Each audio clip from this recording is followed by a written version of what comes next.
बड़ी खबर बांग्लादेश से सामने आ रही है, जहां एक तरफ भारत और बांग्लादेश के बीच जो तनाव है वो अपने चरम पर है। इसी बीच बांग्लादेश में जो हिंसा का दौर है वो थमने का नाम नहीं ले रहा है और बांग्लादेश से लगातार जो भारत विरोधी नारे हैं और भारत विरोधी बयान सामने आ रहे हैं। इसी बीच उस्मान हादी की हत्या पर बांग्लादेश में भयंकर बवाल मचा हुआ है। अब उस्मान हादी की बहन ने भारत के खिलाफ जहर उगला है। क्या कुछ कहा गया है, क्योंकि जो उस्मान हादी था वो भी भारत का कट्टर आलोचक था और यहाँ पर अब उसकी बहन का बड़ा बयान सामने आया है। उसकी बहन की तरफ से क्या कुछ कहा गया है भारत के लिए, इसकी ज्यादा जानकारी के लिए हमारे साथ जुड़े हैं चेतन, उनसे जानेंगे। चेतन, बांग्लादेश में भयंकर बवाल जारी है, हिंसा का जो दौर है वो अभी भी चल रहा है, थमने का नाम नहीं ले रहा है। इसी बीच उस्मान हादी को लेकर जो ये बवाल मचा है, उनकी बहन की तरफ से क्या प्रतिक्रिया सामने आई है?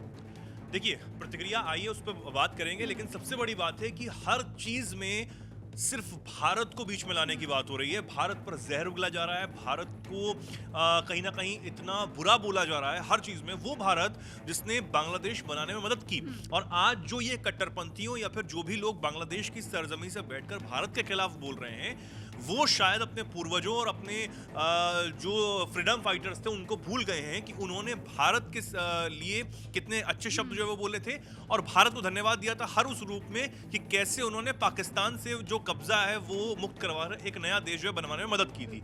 लेकिन आज वही लोग भारत को जहर उगलने का काम कर रहे हैं। उस्मान हादी, जिसकी मौत के बाद बांग्लादेश में जो हिंसा हुई, हिंसा भड़की, उसके बाद जो उसका परिवार है और तमाम जो कट्टरपंथी हैं, जो उस्मान हादी के साथ में जो समर्थक हैं, वो सिर्फ ये कह रहे हैं कि वहां की सरकार जो हत्यारे हैं उनको हमारे सामने लाकर खड़ा कीजिए। हालांकि बहुत सारी थ्योरीज जो है वो निकलकर सामने आ रही हैं। वहां की पुलिस ये कह रही है, जो पहले लोग वहां पर कह रहे थे कि जो उसके हत्यारे में भागकर भारत चले गए हैं, लेकिन उसको भी नकार दिया गया कि भारत नहीं गए हैं, हमारे पास उसकी फिलहाल कोई जानकारी नहीं है। सीसीटीवी फुटेज जरूर है, नाम सामने आया है, लेकिन देखना होगा कब तक पकड़ पाएंगे। लेकिन उस्मान हादी की जो बहन है उसकी प्रतिक्रिया यहाँ पर सामने आ गई और भारत पर उसने जहर उगलने का काम किया है।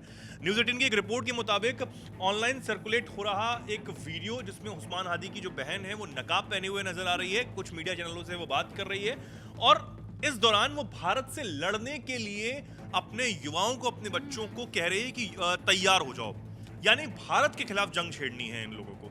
सबसे बड़ी बात यह है, यहां पर यह कहा है उसने कि हमें भारत से लड़ने के लिए हर घर में लिंग की परवाह किए बने, यानी कि जेंडर की परवाह किए बिना बच्चों सहित सभी को जिहाद की ट्रेनिंग देनी चाहिए। भारतीय स्वतंत्रता सेनानियों से उसने तुलना करते हुए ये कहा कि मैंने खुदीराम बोस या फिर आज़ाद को देखा नहीं है, लेकिन मैंने उस्मान हादी को देखा है।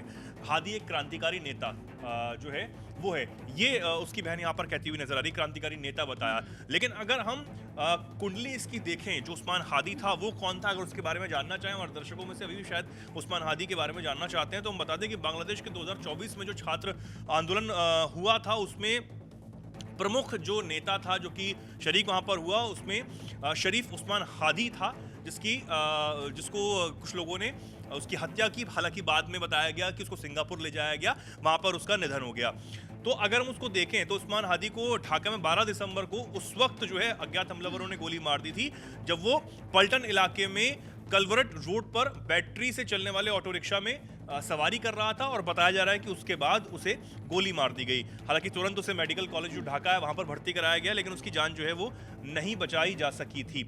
लेकिन एक प्रमुख भूमिका जो है उस आंदोलन में उसने निभाई थी जो शेख हसीना के खिलाफ हुआ था, और तभी मीडिया हाउसेज में ये छप रहा है कि शेख हसीना का विरोधी जो था उस्मान हादी, उसकी हत्या हुई है। हालांकि उसकी बहन जो है वो ये भी कह रही है कि भारत और अवामी लीग, जो कि शेख हसीना की पार्टी है, वो बांग्लादेश में चुनाव नहीं होने देना चाहते हैं, इस वजह से ये घटनाएं करवा रहे हैं। तो भारत पर मनगढ़ंत आरोप, बेबुनियाद आरोप जो है वो लगाए जा रहे हैं। और अगर हम देखें तो 2024 का मैं बताया कि जो विद्रोह हुआ उसमें प्रमुख चेहरा यहाँ पर निकलकर सामने आया था, इनकलाब मंच का वो प्रवक्ता था। इनकलाब मंच पिछले साल जुलाई में बांग्लादेश में हुए विद्रोह के दौरान ही चर्चा में आया था। इसके बाद शेख हसीना जो है उनको सत्ता से हटने पर मजबूर होना पड़ा था। मोहम्मद यूनुस ने भी जो उस्मान हादी था उसके जनाजे में वो आए थे और काफ़ी सारी बातें की थी। दुखद इससे खबर बताया था कि ये नहीं होना चाहिए था, लेकिन जनाजे में आने की बात तो मोहम्मद यूनुस ने की, वो आए भी, दिखे भी। लेकिन सबसे बड़ी बात यह है कि हमने कल भी एक खबर की थी, सोनम, जो विदेशी सलाहकार हैं बांग्लादेश के, वो जब उनसे सवाल किया गया कि क्या भारत में जो छोटा एक 20 से 25 लोग नारेबाजी करने आ गए थे बांग्लादेश हाई कमीशन के सामने, उसके बाद क्या कोई आप एक्शन लेंगे, सुरक्षा को की खतरा है आपको? तो उन्होंने कहा था कि अभी तो फिलहाल नहीं, अभी हम भरोसा जताएंगे भारत पर, लेकिन अगर ऐसा कुछ होता है तो आने वाले समय में हम अपने लोगों को वापस लाने में भी जो है वो फैसला कर सकते हैं। लेकिन सबसे बड़ी बात ये तब हुआ था जब हमारे विदेश मंत्रालय ने साफ कर दिया था कि कोई ऐसी सुरक्षा की चिंता नहीं थी। 20 से 25 लोग नारेबाजी कर रहे थे, उन पर तुरंत काबू पाया गया। किसी ने भी कोई ऐसी उग्र जो चीज है वो नहीं करने की कोशिश की। लेकिन उसके बावजूद भी बांग्लादेश से जो चीजें निकलकर भारत के खिलाफ सामने आ रही हैं वो अपने आप में हैरानी की बात भी है। और ये दिखाता है कि वहां पर कट्टरपंथियों ने तमाम लोगों के मन में कितना जहर जो है वो भर दिया है भारत के खिलाफ। और वो सच अब कौन दिखाएगा? शेख हसीना जब ये कहती हैं कि हिंदुओं को वहां पर मारा जा रहा है, भारत के खिलाफ गलत जहर उगला जा रहा है, उसके बाद भी अगर मोहम्मद यूनुस नहीं समझ रहे हैं, वो मोहम्मद यूनुस जिसको प्रधानमंत्री नरेंद्र मोदी ने ये बताया था कि जो कट्टरपंथी चीजें वहां पर तेज हो रही हैं और जो भी गलत चीजें हो रही हैं उनको तुरंत आप रोकिए, क्योंकि ये ठीक नहीं है। लोकतंत्र बहाल होना चाहिए, तमाम भारत इसकी कोशिश कर रहा है, वहां पर शांति होनी चाहिए।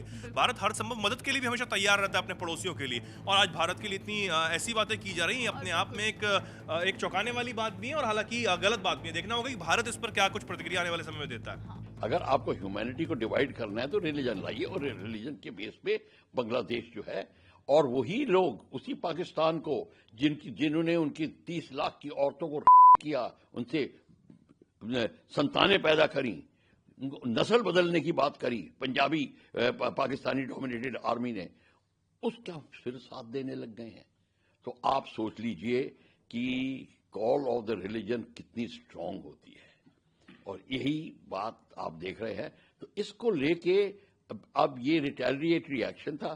बेसिकली जो बांग्लादेश जो वीसा लगा के जो यहाँ पे अंदर आते हैं और अंदर आगजनी पैदा करते हैं, उस पे रोकथाम करने के लिए भारत ने कुछ कदम उठाए। और भारत लगातार जो बांग्लादेश में चल रहा है उस पर नजर बनाए हुए है, भारत ने नजर रखी हुई है। लेकिन इसी बीच शेख हसीना का बयान भी आता है। शेख हसीना ने सीधा सीधा कहा कि बांग्लादेश में जो भी कट्टरपंथी हरकतें चल रही हैं, जो अराजकता फैल रही है और जो अल्पसंख्यकों को टारगेट किया जा रहा है, वो वहां पर यूनुस की अंतरिम सरकार के द्वारा हो रहा है, क्योंकि यहाँ पर कट्टरपंथियों को यूनुस सरकार ने खुली छूट दी हुई है।